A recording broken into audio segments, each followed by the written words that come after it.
Saludos desde Caracas, Venezuela. Bienvenidos a una nueva entrega de En Contexto con espacio de Venezuela News, en el cual revisamos temas de interés y de la actualidad internacional con nuestros invitados especiales. Como le decimos siempre al comienzo de cada emisión, la invitación, si no lo ha hecho todavía, que se suscriba a nuestro canal en YouTube, active la campana de las notificaciones, dele like, deje su comentario y comparte este y otros contenidos, porque es una de las formas que nosotros como usuarios le decimos a los caprichosos algoritmos que este y otros contenidos de la agencia nos interesa. En esta oportunidad nos vamos a conectar, ya tenemos a la vista a Ezequiel Pistoletti, doctor Ezequiel Pistoletti, profesor de Relaciones Internacionales y también conductor del espacio Demoliendo Mitos de la Política en YouTube, a quien damos la bienvenida, Ezequiel. Hola Carlos, un placer acompañarlos.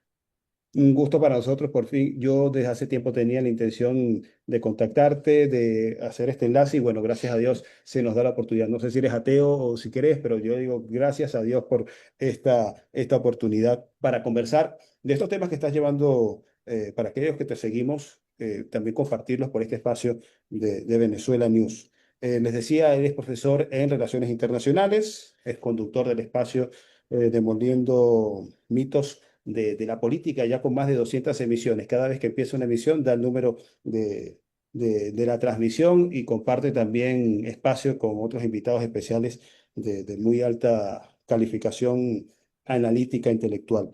Y con él, bueno, queremos revisar, él está en Alemania, es argentino, pero está en Alemania, en Berlín, sobre lo que es, cómo ha venido observando el desarrollo del conflicto en Ucrania. Nosotros decimos la guerra de la OTAN contra Rusia a través de Ucrania, un conflicto que también tiene un perfil o un espacio de confrontación en el ámbito de la comunicación, en donde también tiene una importante participación. Y antes de revisar su perspectiva sobre este conflicto, queríamos preguntarle, porque lo ha comentado en otras oportunidades y creo que es pertinente también replicarlo en este espacio, sobre las dificultades desde el ámbito europeo para justamente llevar un análisis u ofrecer un análisis alternativo al que propagan los medios hegemónicos que se comportan como medios replicadores de propaganda de la OTAN. Bueno, sobre esto último, Carlos, aquí en Alemania, en Europa en general, pero en Alemania mucho más, em, presenciamos un clima de censura extrema. Cualquier voz crítica desaparece inmediatamente, cancelada, tanto de los medios públicos como de los medios privados. Comienzan las represalias laborales, profesionales, personales. En mi caso, uno más, podría recordar muchos casos de periodistas, profesores universitarios, filósofos, todos ellos desplazados, cancelados, como lo llaman ahora. El último de ellos, solo como muestra, y por cierto, para concientizar un poco a la audiencia de nuestra patria grande, de América Latina, porque, por ejemplo, cuando yo presento estas cosas en mi país, en la Argentina, la gente reacciona con los ojos así. ¿Cómo censura en Alemania? ¿Cómo inflación, recesión, desempleo, desindustrialización? Pero si Alemania, la locomotora de Europa, bueno, debemos abandonar esa imagen de esa Europa del pasado, esa Europa floreciente, esa Europa democrática. Por ahí también podríamos realizar una crítica a esa visión un poco romántica y romantizada del pasado también, pero sin dudas, en el pasado Europa presentaba una situación infinitamente mejor a la actual, y en el presente, en el marco de esta situación de crisis económica, política, cultural, presenciamos una censura enorme. El último caso más sonado, aquí, por cierto, silenciado en todos lados, pero bueno, gracias al contacto con otros analistas críticos, yo parezco al tanto de esto. El caso de un periodista alemán de origen iraní, pero él ciudadano alemán, em, em, el cual hoy día carece de acceso a sus cuentas bancarias, fue rechazado de su seguro médico. ¿Todo esto por qué? Porque la Unión Europea ni siquiera el gobierno alemán o Alemania. La Unión Europea determinó su inclusión en la última lista de sanciones contra Rusia.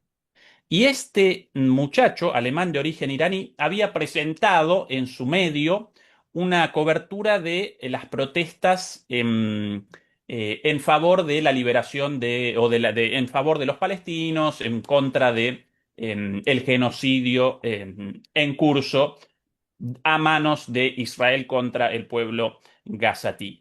Bueno, por esa cobertura de las protestas pro-palestinas, lo establecieron en la lista de sancionados con respecto a la guerra de Rusia, ¿sí? Es el grado de locura, ¿sí? Ni siquiera relación entre un tema y otro, pero como él supuestamente en Alemania presentaba una narrativa crítica, entonces estaba realizando propaganda en contra de los enemigos de Alemania y los enemigos de Alemania, los rusos, entonces metido en la lista de sanciones contra Rusia, lista de la Unión Europea, ni siquiera de Alemania, pero el gobierno, el Estado alemán convalidó la cancelación de sus cuentas bancarias y todas las consecuencias propias de ello, la cancelación, bueno, naturalmente, de su posibilidad de trabajo, lo llamaron del seguro médico, a partir de ahora usted carece de cobertura, su esposa embarazada con un embarazo de alto riesgo en el séptimo mes, sin cobertura médica,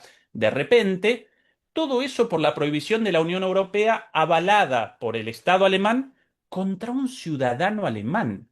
Y Y todo ni esto en nombre de la siquiera democracia y con... la libertad, ¿no? Exactamente, y además sin siquiera la intervención del Poder Judicial, porque ¿quién podría eventualmente, esto ya representa una locura, pero quién podría eventualmente realizar una decisión de ese tipo? El Poder Judicial de Alemania frente a un ciudadano alemán. No, no, acá lo determinó la Comisión Europea. El Poder Ejecutivo de la Unión Europea, no elegido por nadie, sino entre ellos Ujú. mismos, determina el destino de un ciudadano alemán en Alemania y el Estado alemán lo convalida. Y este pobre muchacho ahí ni siquiera lo podía representar un abogado, porque comenzó un juicio contra esto, porque claro, a falta de acceso a su dinero, a su cuenta Claro. bancaria, no podía desembolsar los aranceles, entonces debieron ayudarlo amigos. Bueno, es el grado de la situación actual de censura actual y el grado de locura, porque ni siquiera él había presentado algo sobre Rusia, sino sobre Palestina, metido en la lista de sanciones contra Rusia. Ese un ejemplo, el último, pero como ese, muchos otros más, Carlos, lamentablemente. Es decir, aquí se cruza la rusofobia junto con esta también percepción de criminalización de los movimientos pro-palestinos no solo en Alemania, sino también en Reino Unido, en Francia, en donde son prácticamente equiparados a grupos promotores de terrorismo. En Alemania vos no podés participar en una protesta pacífica en favor de Palestina, ni siquiera en contra de Israel, sino sencillamente en favor del establecimiento del Estado palestino a partir de la resolución del Consejo de Seguridad de las Naciones Unidas, el cual en 1947 estableció la creación de dos estados, uno Israel y el otro Palestina. Bueno, desde entonces los palestinos carecen de estado, los israelíes rechazan esto y realizan intervenciones militares en contra de esto, quieren la captura de todos esos territorios, con lo cual la protesta por el establecimiento del derecho internacional aparece sancionada y reprimida. Y recuerdo imágenes dantescas de protestas con chiquilines de 8 o 9 años con sus papás, con la banderita de Palestina, ¿no? Los Una perseguían y bandera todo. nazi, o claro, o quemando una bandera de Israel. Nada, nada, nada de eso. Simplemente una bandera correteándolos los policías con el garrote en la mano a un nene de 8 o 9 años. Es el grado de locura y bueno, es el declive democrático aquí en Europa, en realidad en todo Occidente, pero aquí en Europa y en Alemania, Carlos, mucho más que en el resto de los países europeos. Y en tu caso particular me decías, antes de comenzar a grabar esta conversación, participabas frecuentemente en los medios públicos, en el caso de la DW en Alemania, eras invitado, eras analista, consultado con frecuencia, pero de repente te cancelaron también a ti. Absolutamente. De la noche a la mañana determinaron mi censura. No. yo no presento esto por dimes y diretes, sino que el propio productor del programa me participó de la situación. La directora de Deutsche Welle en español determinó que yo no podía participar más en los programas de Deutsche Welle como invitado porque presentaba una postura crítica distinta a la política de guerra, guerra, guerra del gobierno, del gobierno alemán. Y esto a costa de la audiencia de Deutsche Welle, porque en ese entonces, gracias a, a mi participación y a la de otros analistas críticos, habían comenzado a llamar junto a toda la retaíla, la enorme cantidad de analistas eurocéntricos, sotanistas, antirrusos, etcétera, etcétera, etcétera, la propaganda habitual. Ahí, bueno, excepcionalmente me habían llamado a mí, a un par más de personas, y habían generado un espacio de debate interesante, y eso había determinado un aumento de la audiencia terrible porque en ningún otro lugar de los medios europeos podías presenciar un debate en serio sobre la geopolítica y todas estas cosas. Si no recuerdo mal, contabilizamos en algunos programas 5 millones de visitas en YouTube. El récord de Deutsche Welle en español lo generaron así. Y de la noche a la mañana, bueno, la directora llamó al productor del programa, este chico no puede más, y a partir de entonces la audiencia de los programas esos descendió a 10.000, 20.000, 30.000 visualizaciones por programa para un canal como Deutsche Welle, cuando antes podía audiencias de millones, el mismo programa. Eh, es el sacrificio hecho, incluso a costa de la propia difusión de Deutsche Welle, en nombre de, bueno, de la censura ideológica y de la cancelación de las voces críticas. Sí, bueno, también hay que remarcar que los medios de comunicación tienen agendas, tienen líneas editoriales, tienen opiniones también propias, pero aquí lo que tal vez chocaría es que con esa visión con la cual se presentan los medios públicos europeos de ser muy abiertos, de ser inclusivos, repentinamente tomen esta posición de descartarte a ti y a otros casos porque no corresponderían a la línea oficial de promoción, de exacerbar el conflicto y de promocionar los valores de la rusofobia. Pero es una forma también que queremos decir que los medios de comunicación en este espacio del conflicto militar también juegan y juegan muy duro, juegan desplazando, juegan suprimiendo puntos de vista alternativos, en este caso de medios públicos que se supone en Europa que convocan eh, a todos. Esto también tuvo repercusiones en tu vida laboral como profesor en una universidad, ¿no? Sí, claro, claro, claro. Eso determinó mi marginalización de la universidad. Por suerte, Carlos, en mi caso personal, con mucho esfuerzo, en una situación nada sencilla, generé a partir de una crisis una oportunidad, de acuerdo a ese proverbio chino, y comencé el canal en YouTube Demoliendo mitos en la política, y de repente un crecimiento explosivo, muchísima gente acompaña los análisis, con lo cual, de alguna manera, para mí es una suerte de reivindicación frente a la censura, ¿no? Ah, me querían censurado, ahora catapultaron mi voz a una audiencia mucho mayor. Pero considerando el supuesto carácter democrático de Alemania, el hecho de que determinadas voces, de forma respetuosa, fundamentada, sencillamente presenten una mirada distinta respecto a cosas tan básicas como la posibilidad de la Tercera Guerra Mundial, ¿sí? Nada más con la participación protagónica de Alemania como principal objetivo dentro de Europa, en el caso de que comience una guerra directa.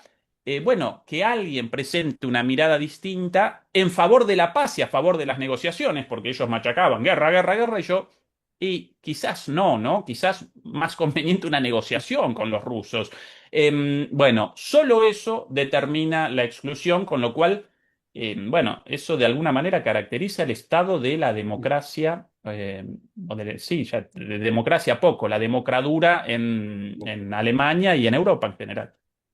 Sí, escuchando tu caso, parecería también la ilustración, vamos a decir, en un pequeño caso de lo que es la dinámica de estas sanciones que se devuelven a Europa, ¿no? Y a los Estados Unidos. Te quisieron cancelar, te quisieron desplazar, te quisieron descartar y al final terminaron haciéndote un favor y proyectándote comunicacionalmente hacia otras audiencias potenciales. Hablando sobre tu espacio, eh, la presentación o el episodio más reciente que pudimos ver, hablas de un tema interesante y que también parece alarmante de cómo se estaría banalizando la violencia, de cómo se estaría suavizando la crueldad de la guerra, cómo se estaría llenando de insensibilidad a los seres humanos para incorporarlos por medios creativos al conflicto a través de lo que llamaste como gamización, Gamificación, sí, gamificación. una palabra del inglés de gamification, de game, Ahí, como juego.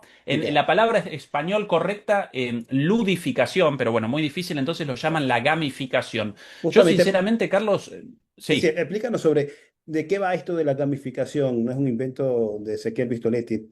No, no, no, Entiendo que no, esto no. viene de Esto una conferencia, una reunión seria de militares, empresarios en materia armamentista y también lúdica.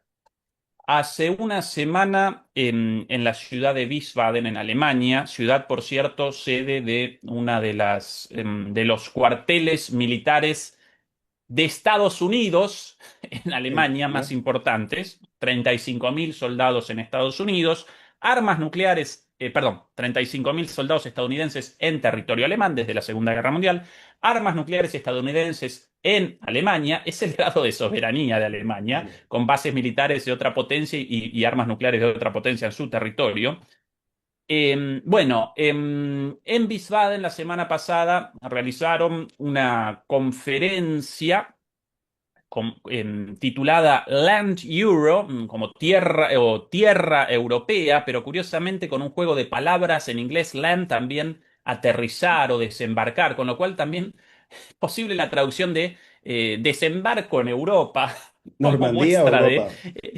exactamente del grado de colonialismo cultural en las cabezas de los alemanes. Bueno, realizaron esa conferencia ahí en la cual participaron los altos mandos militares de la OTAN, incluidos también los altos mandos militares ucranianos y toda la alta gerencia de las grandes empresas armamentísticas occidentales, por sobre todas las cosas europeas y estadounidenses, ¿no? Y básicamente presentaban lo último de lo último en la doctrina militar de la OTAN, en los enfrentamientos actuales, en el negocio de la guerra y de las armas, las nuevas tendencias.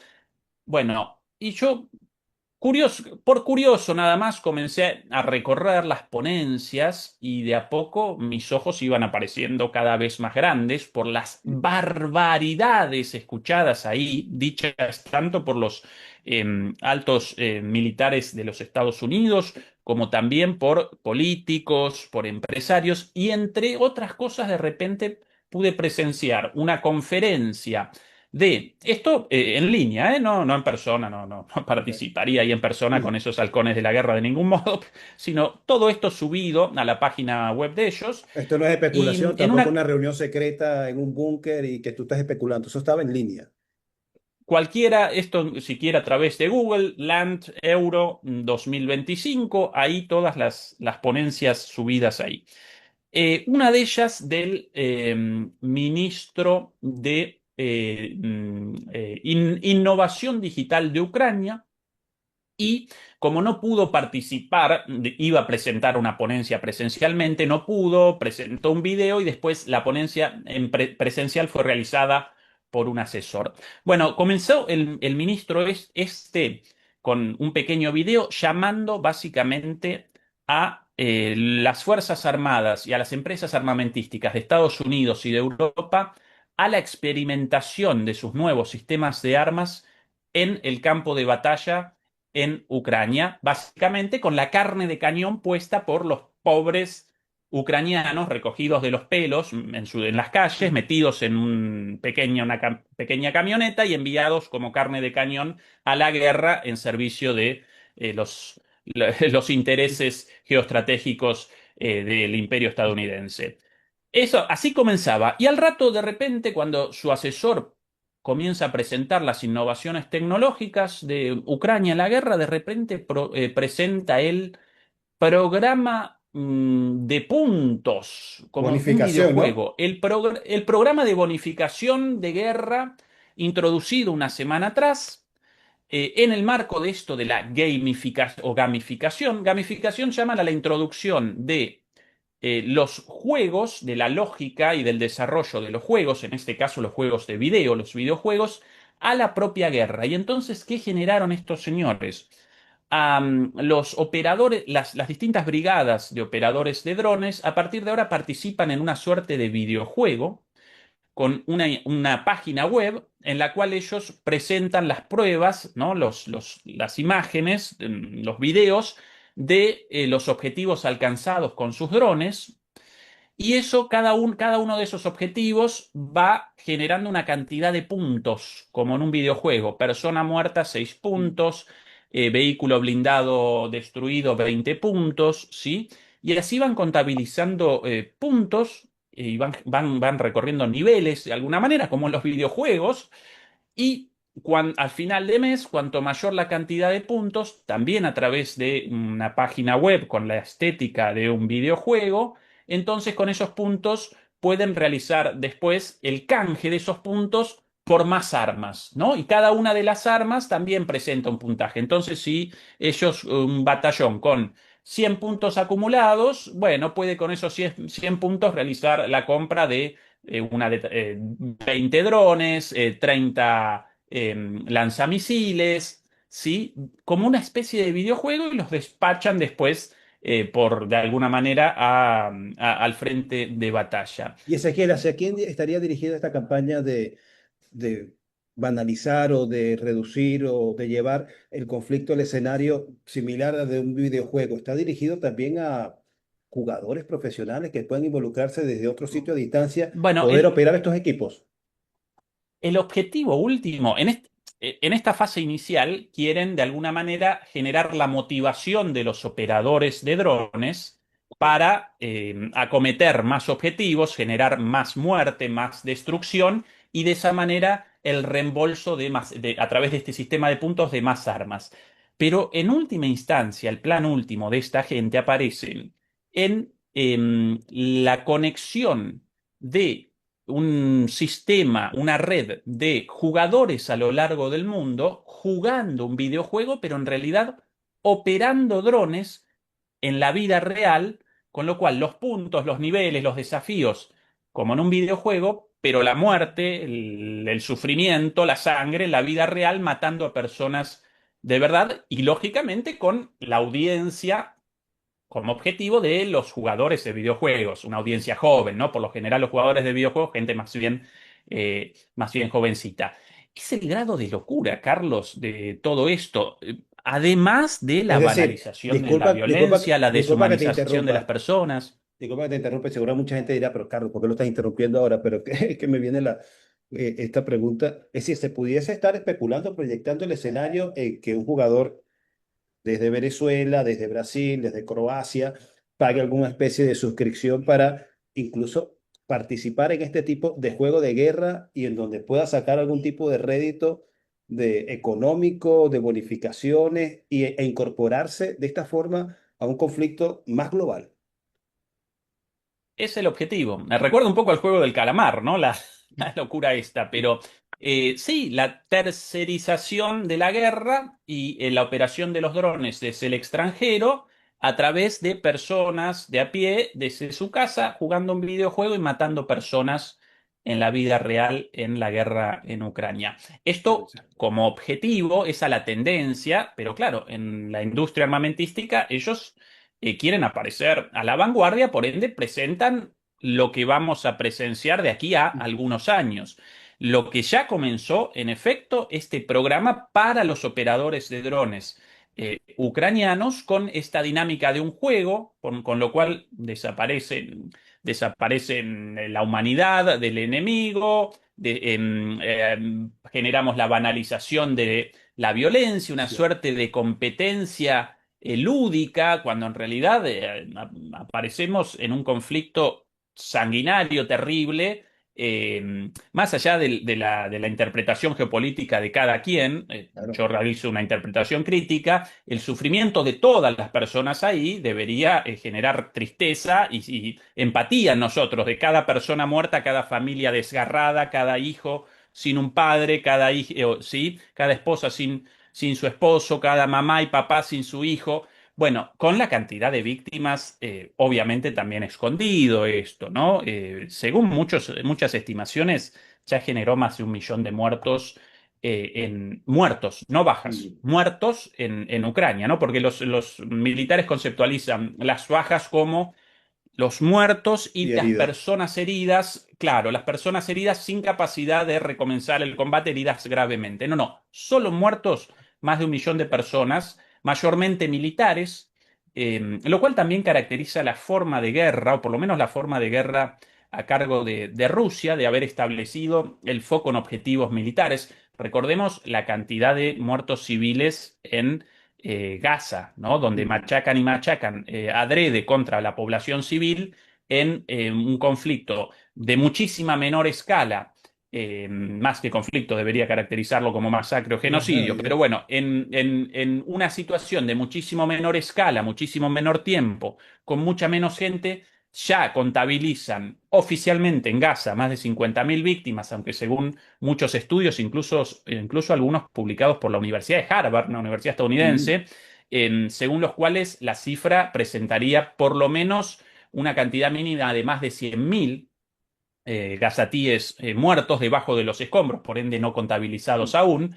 Bueno, contra muy pocas víctimas civiles en la guerra en Ucrania, en marco de una guerra Mm. convencional, respetando la diferencia entre objetivos civiles y objetivos militares. Pero dentro de los objetivos militares, según estimaciones, más de 1 millón de muertos de soldados ucranianos.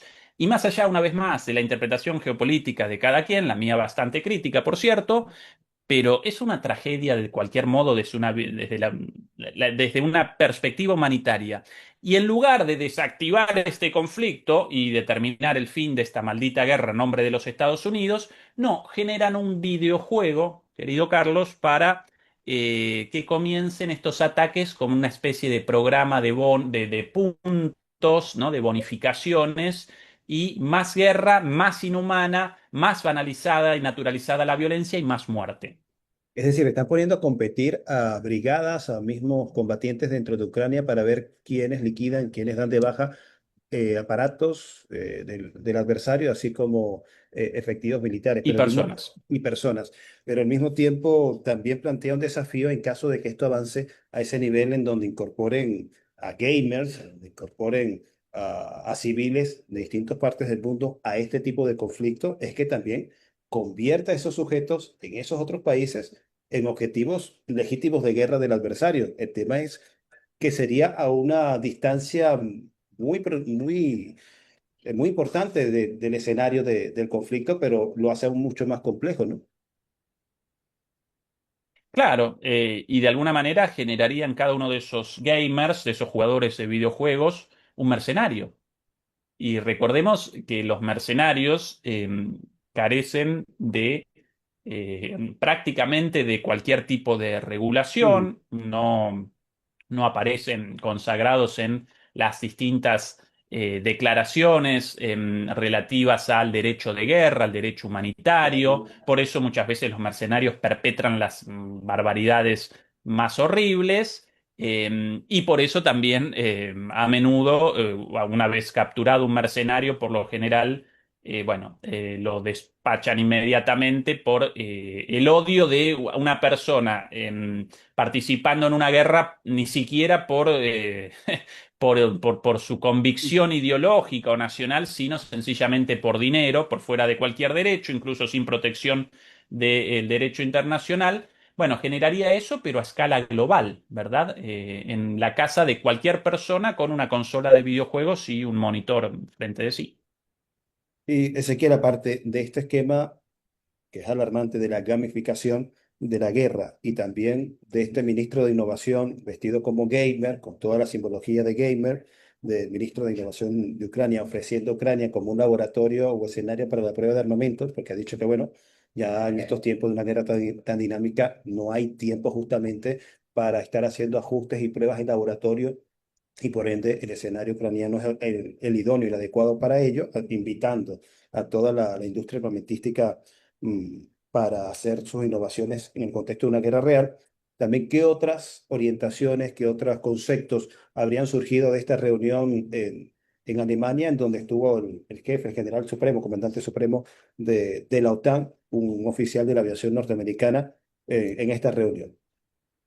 Bueno, ese señor, recientemente designado como sucesor del anterior, el comandante supremo de la OTAN, por cierto, el nombre de comandante supremo recuerda a Kim Jong-un, a quienes presentan como un malvado, lo llaman comandante supremo, eso propio de las dictaduras. Bueno, acá también lo llaman comandante supremo, Bueno, pero bueno, más allá Acá de en lo Venezuela se simpático, le dice comandante supremo al comandante Chávez y aún así hay sí, personas que lo ridiculizan, pero imagínense, en los sí, Estados sí. Unidos y la OTAN también lo Sí. usa. Entonces, por eso. Sí, además la diferencia ética y moral del comandante Chávez respecto a este otro impresentable, bueno, no, genera risa este último. Pero bueno, este señor, Brinkowicz, de apellido, en su discurso inaugural de esta conferencia, bueno, primero presentó una imagen verdaderamente dantesca, recordando que a su llegada a Alemania lo llamaron unos bueno, compañeros de trabajo a un restaurante para una cena y él presenciaba en ese restaurante la imagen de una familia comiendo con sus hijos, unos muchachos, unos amigos bebiendo cerveza, una parejita en una cita, y que todos ellos no estaban conscientes del peligro inminente de la destrucción de sus libertades por la malvada Rusia. Ya comenzó mal, ¿no? Con esta imagen de película hollywoodense barata de clase B, de o bien usamos bombardeos a lo largo del mundo, o bien debemos abandonar sí, las cosas buenas de la vida, de repente va a desaparecer nuestra capacidad de realizar una cena con la familia, ¿no? Ese grado de delirio tan propio de la ideología estadounidense de las películas de acción, ¿no? Como nuestras libertades en peligro. Pero después, más preocupante que eso, presentó la idea de la simultaneidad de los conflictos. ¿Y a qué caracterizó como simultaneidad de los conflictos? A la idea de que pronto Estados Unidos, en realidad la OTAN, pero en realidad presentó la perspectiva de Estados Unidos, pronto la OTAN aparecería metida no solamente en un conflicto en Europa a través de Ucrania, sino también en China, en Corea del Norte, en Irán, a nuestras puertas, así lo caracterizó, una cosa rara, porque ni siquiera Ucrania aparece a las puertas de la OTAN, las fronteras de la OTAN no aparecen en la frontera oriental en la frontera derecha, en la frontera oriental de Ucrania, la línea de contacto en esta guerra, con lo cual de nuestras fronteras, nada, ni siquiera en Europa el conflicto aparece en las fronteras de la OTAN, pero mucho menos en China y mucho menos en Irán y en Corea del Norte, pero bueno, esas las fronteras de ellos, ¿no? El mundo, esa es su frontera. Claro.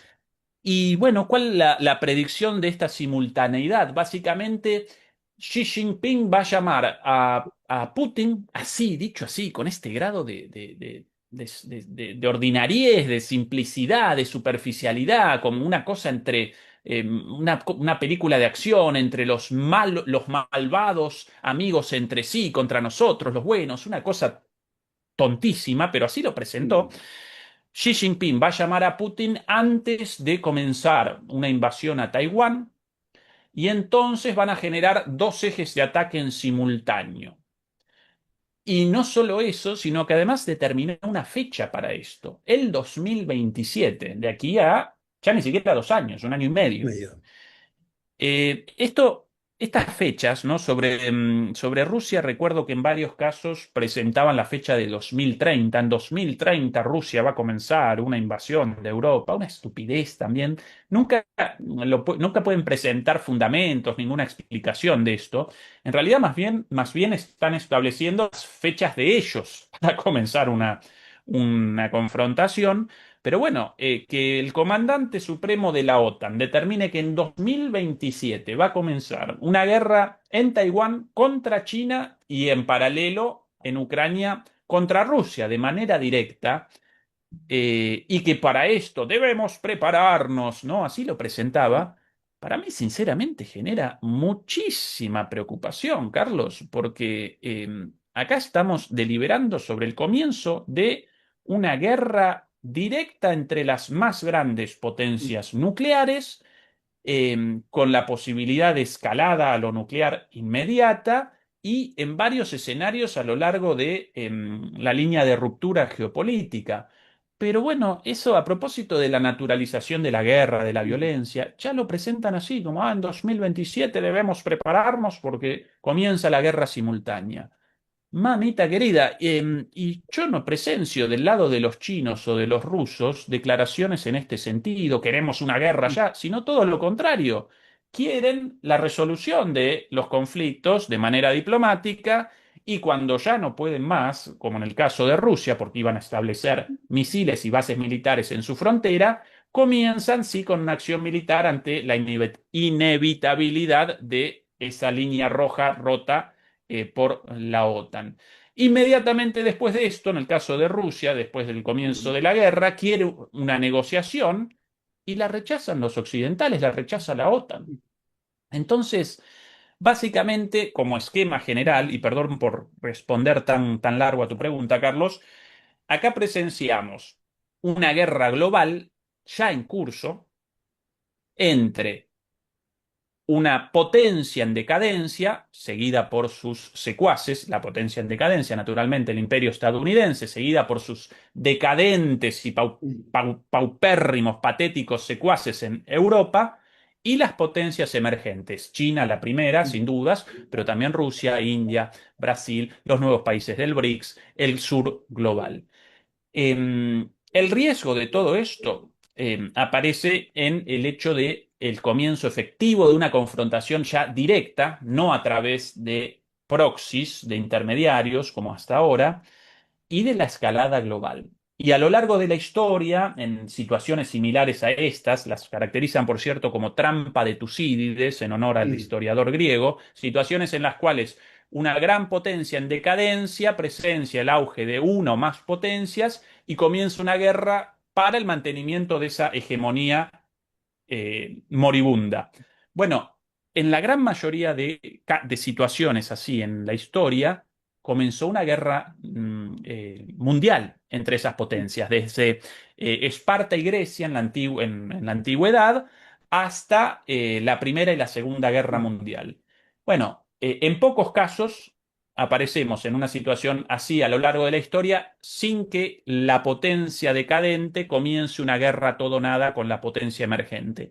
¿Cuál es el problema? Que en esta situación, con potencias nucleares, ¿sí? De un lado y del otro, del mundo viejo en decadencia, moribundo, y del mundo nuevo en ciernes, emergente, bueno, si ahí comienza una guerra, a diferencia de todas las guerras mundiales antes en la historia, podría desaparecer la humanidad por la capacidad destructiva de estas potencias el día de hoy, ¿sí? Ese el peligro y en ese contexto las declaraciones para mí atemorizantes, muy preocupantes del comandante en jefe de la OTAN de esto de en 2027 comenzamos una guerra directa contra China y en simultáneo contra Rusia.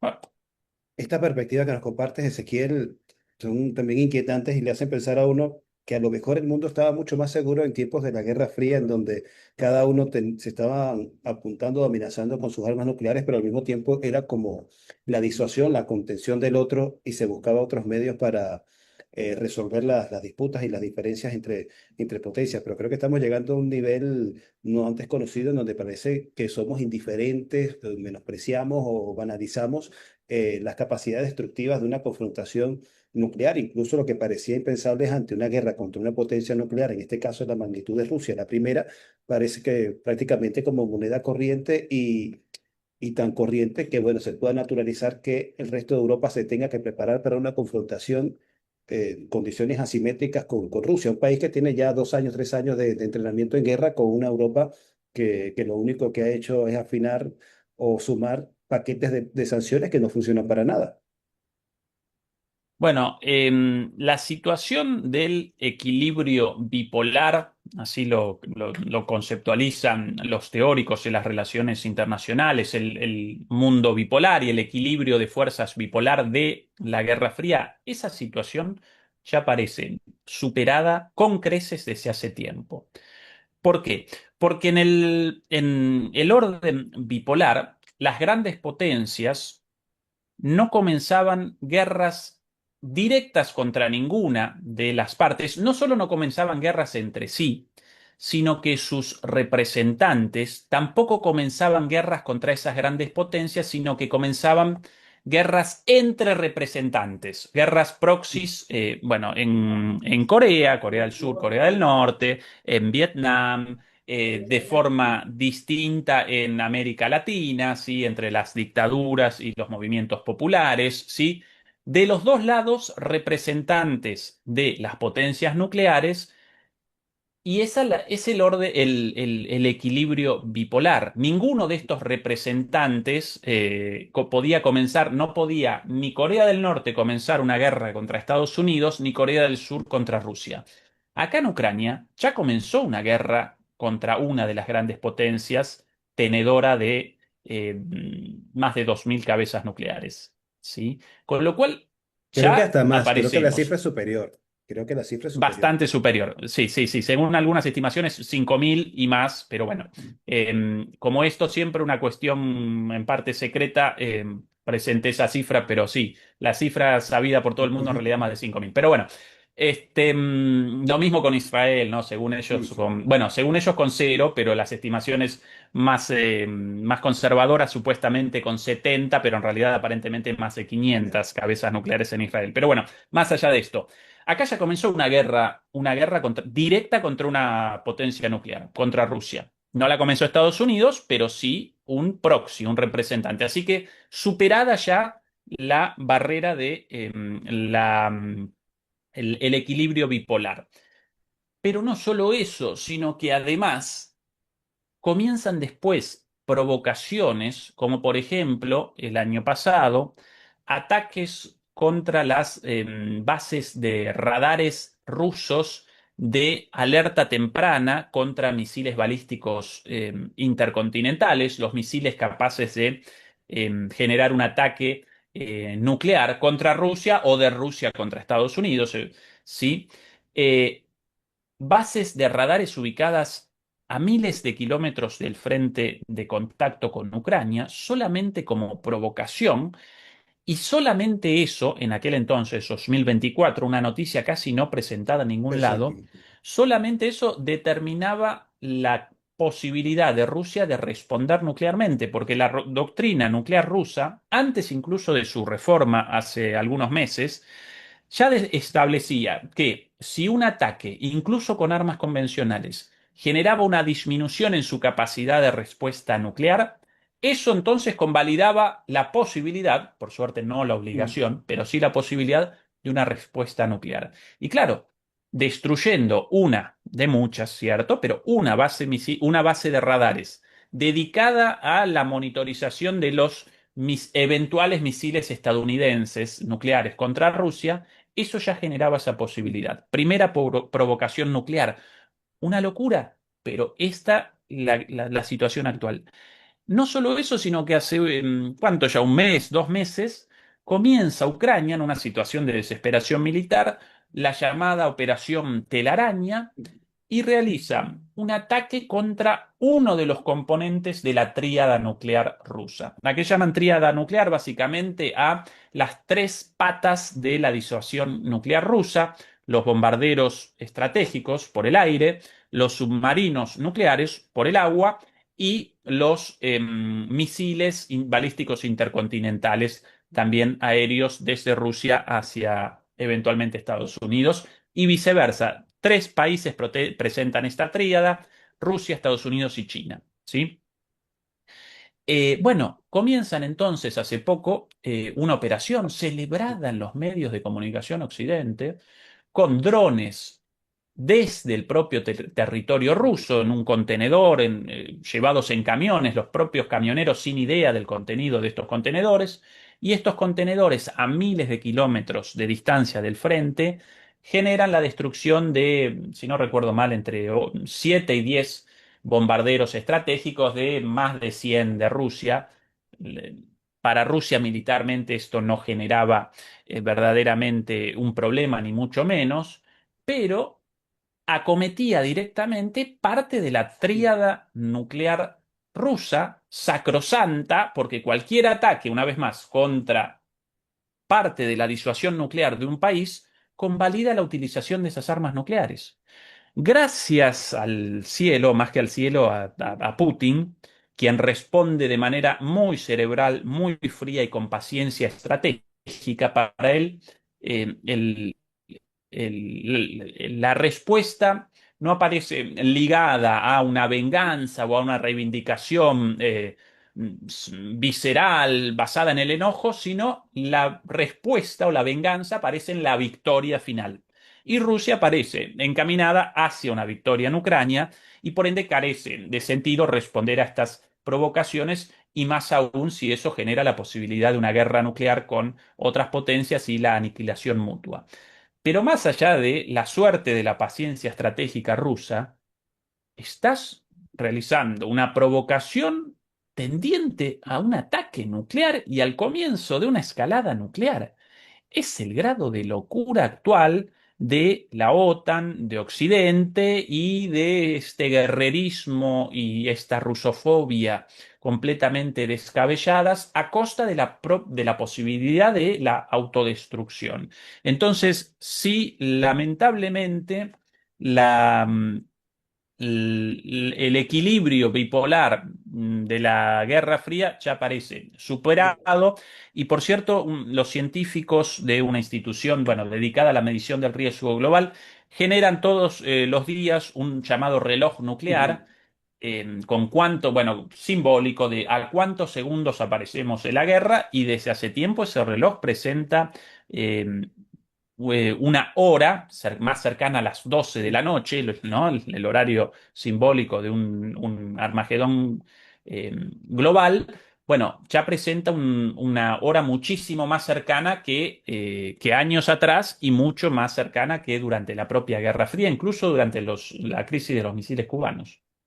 Y sé que, ¿qué está pasando con la gente, en particular en Europa, que parecería ser la primera que van a sacrificar o echar hacia un frente una confrontación contra Rusia, que no reacciona, que no tiene la sensibilidad hacia la gravedad de este tipo de temas, desde la banalización de la guerra y la violencia a través de la gamificación de la guerra, así como también de la posibilidad de un enfrentamiento contra una potencia nuclear que tiene una doctrina en la cual muy probablemente pudiese reaccionar a nuevas provocaciones en contra de su triada nuclear. Porque la gente no hace algo, no repudia, no se moviliza, no repudia a sus autoridades exigiéndole con mayor vehemencia la negociación en vez de la provocación.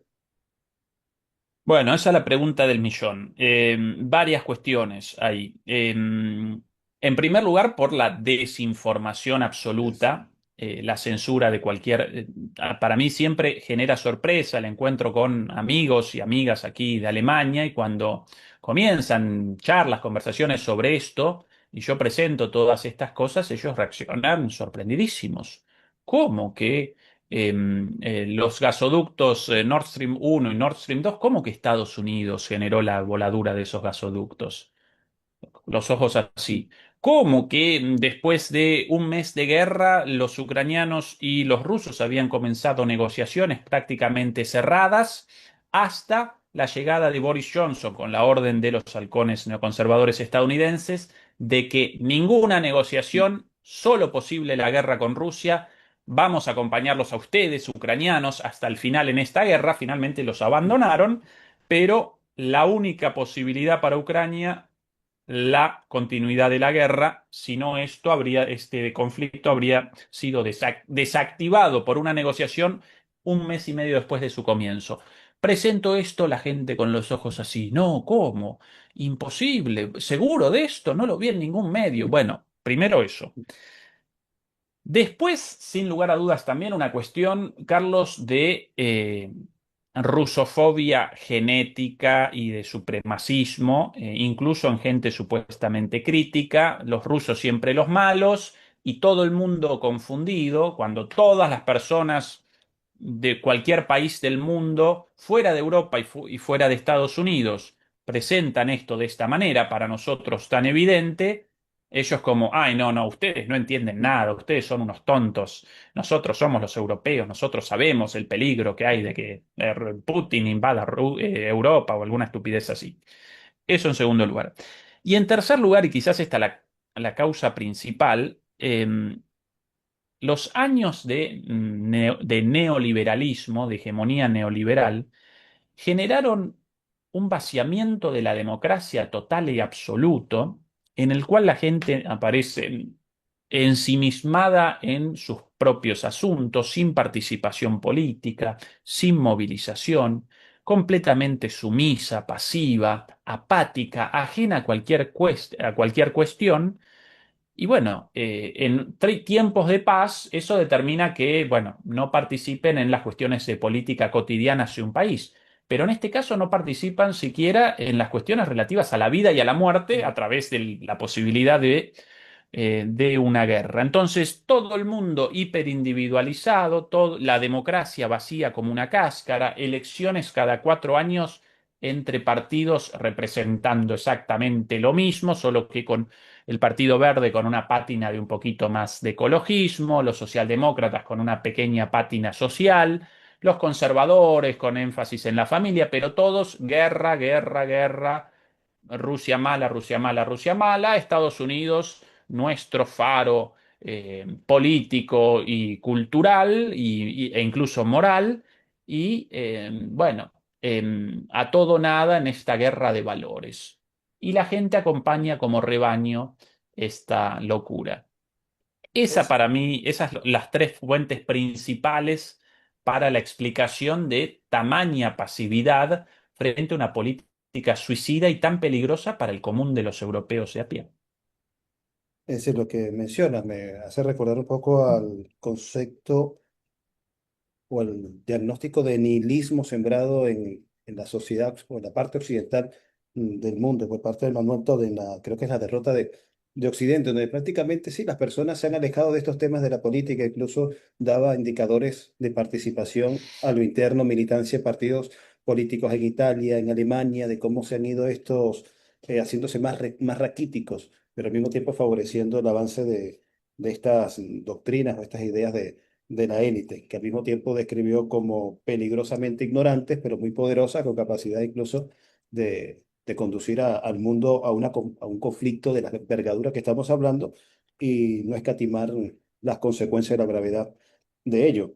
También te quería preguntar, aparte de estas condiciones de la gente, de que no asume la peligrosidad de la inminencia de un conflicto, de las características que estamos hablando, también sobre cómo ha sido el impacto en la vida económica y las condiciones sociales de los europeos al tiempo que se va agudizando el aumento o la propuesta de invertir más en defensa, en más armamento y decirle, bueno, hay que sacrificar un poco del confort y de la vida de los europeos para defender justamente esa libertad, esa posibilidad de tomarse la cervecita, de salir a la cena, de salir a la primera cita, de defender esa libertad que los perversos rusos, chinos y norcoreanos amenazan. ¿Cuáles son las condiciones en la actualidad de Alemania, la locomotora de Europa, que en tiempos de trenes balas que van a velocidades que superan los 300, 400 kilómetros por hora, una locomotora ilustra mucho de ese rezago por parte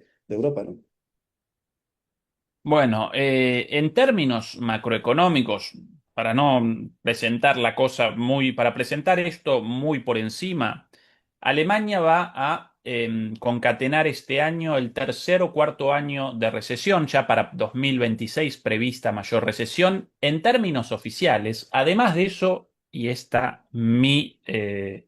corriendo por mi cuenta, además de esos 4 años de recesión encadenados, además realizan una manipulación de las estadísticas, porque la recesión había comenzado antes incluso desde 2019, con el comienzo Sí. de la pandemia, no reactivaron la economía en ningún momento y ya parecía tocada de antes.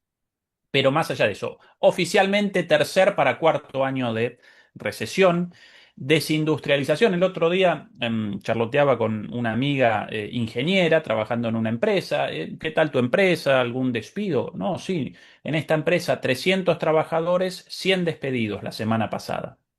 Un tercio de la fuerza laboral afuera, en una empresa productiva de, bueno, insumos médicos exportando a todo el mundo, ¿no? Como las empresas alemanas. Desindustrialización, una inflación desbordante desde la pandemia en adelante, pero con el comienzo de la guerra enorme, Mm, muchísimo más arriba que la inflación oficial, otra vez estadísticas manipuladas, los salarios planchados desde entonces, con lo cual precios de cosas desde el inicio de la guerra con un aumento, bueno, la energía en algunos casos al triple o el cuádruple, pero en el supermercado, por ejemplo, el precio de un litro de leche, Carlos, antes 50 centavos de euro, hoy día no menos de uno y muchas marcas de leche a 1,50 euro, con lo cual un 100 o un 200% de 100%. inflación de algo tan básico como la leche, los huevos, la harina, etcétera,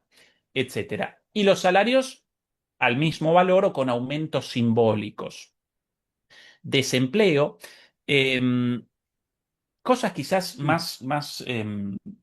Mm, más cotidianas, ¿no? Para caracterizar un poco la situación. El otro día, después de una de las transmisiones de mi programa, siempre cuando abandono las transmisiones, vos estarás consciente de esto, uno abandona la transmisión con la cabeza a 1000 por hora, ¿no? Después es del trabajo, te ayuda una bajada. mm, Llamé a un amigo, ¿querés una cerveza? Acá en la esquina, las transmisiones a la noche, mm, entonces 10 de la noche, y aquí a las 10 de la noche en Berlín todo abierto, comienza la vida nocturna. oye, Sí, sí, bueno, te acompaño. Una vez en un bar muy bonito, acá a 2 cuadras de mi casa, el dueño del bar conocido cerrándolo, 10 de la noche un viernes. Epa, ¿cómo? ¿A las 10 de la noche? ¿Recién comienza esto? No, chicos, todo compungido, pobre. Los voy a tener que decir que no, los voy a tener que decir que vayan a otro lado porque estamos cerrando porque el bar está vacío, mirando así para adelante, un bar enorme, ni un cliente, cero clientes.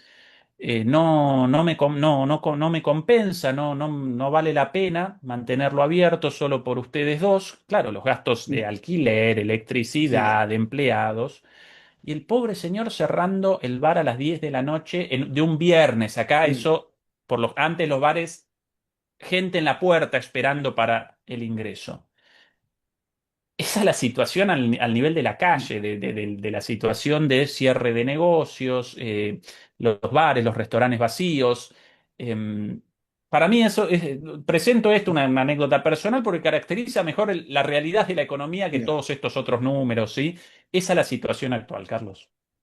Bueno, y que te dice mucho de la visión, de la propaganda, de la imagen que teníamos o que tenemos todavía de Europa, de Alemania, justamente con aquella imagen de la locomotora pujante, y bueno, que da cuenta de las consecuencias directas en la vida de las personas, de las decisiones que toman sus políticos a la hora de gestionar el conflicto en contra de Rusia. Ya, bueno, para cerrar, porque nos acercamos a la hora, me gustaría también, perdón, explorar contigo un poco la catadura, las características del nuevo canciller de Alemania, que parece aproximarse a posiciones mucho más radicales que la que tenía Scholz. Me parece como que muy entusiasmado, con una pulsión hacia la repetición de querer incorporar a Alemania en otro conflicto en contra de Rusia y aparte con un aliado, en este caso de Ucrania, un instrumento como Ucrania que roza justamente las características de un régimen nazifascista.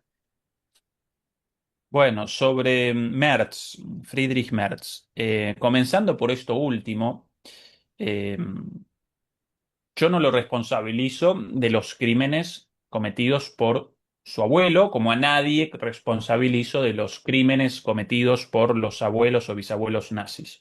Pero si él mismo, en muchas oportunidades, realiza una reivindicación de ese gran hombre, como caracterizó a su abuelo, Bueno, un alcalde de una ciudad, un alto político alemán en la época de los nazis. Bueno, de alguna manera lo caracteriza a él también. Porque si tu abuelo nazi, pero vos distanciado de eso, ningún problema. Pero si vos con una reivindicación de tu abuelo nazi, entonces un poquito nazi, vos evidentemente también. Por otro lado, este señor, ex empleado de BlackRock en Estados Unidos, el mayor fondo de inversión de los Estados Unidos, presenta una posición aún más antirrusa y más belicista que su antecesor, Scholz, también un lacayo del imperio, pero más temeroso, menos osado que el actual Merz. Entonces, el anterior había determinado que Alemania sí participaba con el envío de armas, pero no con misiles de largo alcance, en la discusión sobre el envío o no de los misiles Taurus, unos misiles alemanes con mayor alcance que los misiles Storm Shadow proporcionados por Reino Unido y por Francia hasta ahora, bueno, había rechazado esto a pesar de la enorme presión mediática. Scholz, el anterior. Merz de manera oculta ya los despachó a estos misiles, pero además determinó que Alemania va a comenzar supuestamente la producción de armas de largo alcance en Ucrania, una falacia, porque para establecer una fábrica de misiles, que esa fábrica de misiles comience el desarrollo de misiles de largo alcance, los genere, bueno, años necesarios para el desarrollo de eso, básicamente van a presentar misiles alemanes con la etiqueta, la calcomanía de hecho en Alemania, borrado, puesto hecho en Ucrania, y los van a presentar como, ah, no, estos misiles de licencia alemana, pero hechos por los ucranianos, con lo cual nosotros alemanes no participamos en la entrega de eso. Y los rusos van a reaccionar con una risotada y nos van a machacar acá, porque yo en Berlín también, con un Oryezhnik en la cabeza. Oryezhnik, el nombre de los misiles hipersónicos rusos no interceptables por ningún sistema de defensa occidental ni de ningún otro tipo. Eh, Así que más belicoso aún con esta decisión del envío de los Taurus, con la decisión de la supuesta fabricación de armas alemanas en Ucrania y con declaraciones a veces, como hace una semana, verdaderamente tremendas. Los rusos ya nos están atacando, estas sus palabras, todos los incendios y los atentados registrados en los últimos años en Alemania en realidad fueron perpetrados por los rusos. Bueno, si vas a realizar una declaración de ese tipo, lo cual connota una declaración de guerra, porque si alguien perpetra atentados en tu territorio, está cometiendo un acto de guerra contra tu soberanía, bueno, presenta una prueba, una prueba. No, esto dicho así como si nada, varios incendios en los últimos años en empresas de distinto tipo, militares, empresas metalúrgicas, si hecho por los rusos o no. Yo no lo puedo determinar, pero si yo, el canciller de Alemania, antes de una declaración de este tipo, presento una prueba, si no, calladito la boca.